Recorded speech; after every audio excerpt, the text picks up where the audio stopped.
It is surveillance video you will only see right here on NBC 15 News. A robber bursting through the doors of a gas station on Riverside Drive last night off DIP. He points a gun at the clerk and demands money.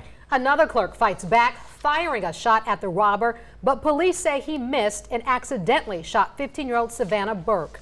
We spoke to her just moments ago.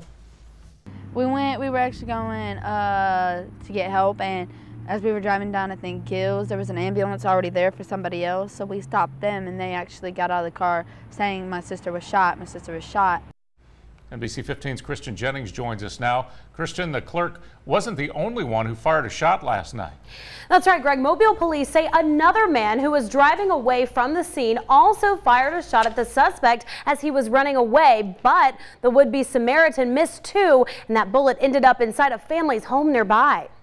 Watch as a man in a gray hoodie runs in the Riverside Food Mart and immediately points a gun at a clerk's face. The clerk puts his hands in the air, then starts handing over money from the register. That's when another clerk grabs a gun and fires a shot at the suspect, who police later arrested and identified as Joseph Satullo. The second clerk was in the second cash register, freaked out and felt scared for his life and the other clerk's life. According to police, the bullet missed Satullo and struck a 15-year-old girl who was standing outside on the sidewalk. I saw the guy holding up a gun up at the robber, and so we went like this and closed the door, and he turned around and started running, and I turned around and started running, so I was behind him.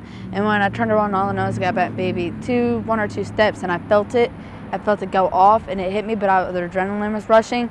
So I took off and I got in the car, and when I got in the car I said I think I was shot. We asked Chief Lawrence Batiste if there's any chance the clerk could face charges. It's one of those things that will always be presented to a grand jury.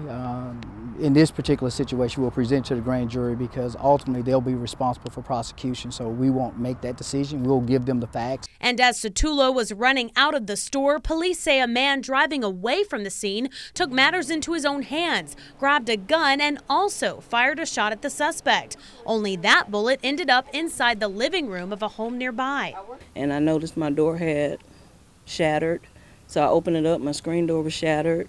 Then I cut the light on and my TV had a bullet hole in it. Be mindful of the fact that when you fire a weapon, even sometimes in the defense of your property, if someone is an innocent bystander, you could possibly be charged for your reckless behavior in a situation like this. Shortly after the robbery, police say they found Joseph Satullo hiding in a wooded area across from the gas station. Tonight, he's still in jail, charged with robbery.